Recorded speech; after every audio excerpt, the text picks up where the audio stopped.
The obvious question is, what was it like growing up queer/trans in Iran? Well, when I was growing up in Iran, and I came to the US 30 years ago, so I spent my childhood and much of my teenage years in Iran. And, I was very butch, not even a tomboy, I was butch, but it was kind of understood in a sense. It was a don't ask, don't tell kind of thing. Everyone understood it, but we didn't talk about it. It was a tacit subject, right? It didn't need to be talked about in a sense. Being trans in Iran, I would say, is quite similar to being trans in the US. A lot of forms of discrimination against trans people, of course. This idea that gender is a binary, therefore trans people are seen as either abnormal or sick, or all the stereotypes that exist about trans people also in the US. So in terms of trans people's lives in relationship to the Iranian state. The Iranian state, you might have heard this, actually subsidizes the so-called sex reassignment surgeries. And that goes back to a fatwa that Ayatollah Khomeini issued in the 70s, and his fatwa is basically kind of informed by this concept of living in the wrong body. That was very much a discourse in the U.S. with, Harry Benjamin's book on standards of care, and the way that trans people were and still are seen as those who are living or trapped in the wrong body. Now, Khomeini's fatwa was also taking that kind of scientific information that was available at the time and combining it with this idea of body and soul, right? And thinking that so trans people are those whose soul is the opposite gender and they're trapped in the wrong body.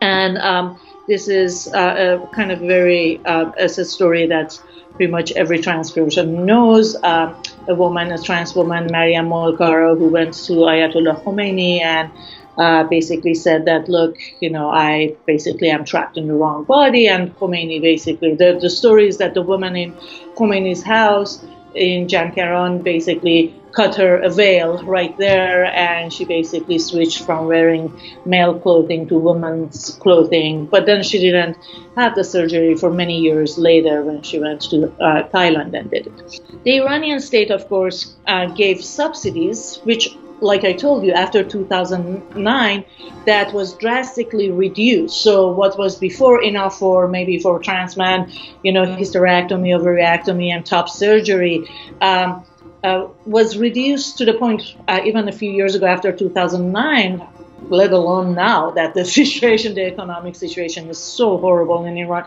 But it wasn't even enough for hysterectomy, right? Because they cut these subsidies exactly because of the sanctions. So the Iranian state wasn't as generous to trans folks or Afghan refugees, like I said before. So that's why people were leaving Iran in search of a better life. So the Iranian state, Iranian state gave those subsidies and still gives much less subsidies for sex reassignment surgeries.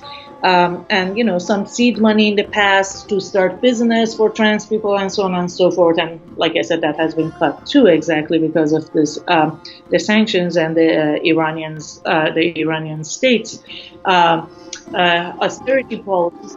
As a queer American, do you take pride in the success of Mayor Pete in his candidacy for the Democratic nomination? Well, I'm sorry, but I don't care if if bombs are going to be dropped on Afghanistan or Iraq or in Palestine, or if sanctions are imposed on Iran, or black youth are killed on the streets in the U.S., whether it's a gay man who basically is ordering that and legitimizing that, or whether it's a straight white man, right? So no, I'm not attached to those identities in that way. I don't take pride in that. There's no pride in killing people and pushing them into poverty. I'm sorry, but there isn't. Are you hopeless? I'm not hopeless. I'm hopeful. That's why I chose the work that I'm doing. I'm an educator, and I try to change young people's minds so that they actually think about the world in a way, think about social justice in a way that cannot be reduced to these petty ways of thinking. Here's one of my cats.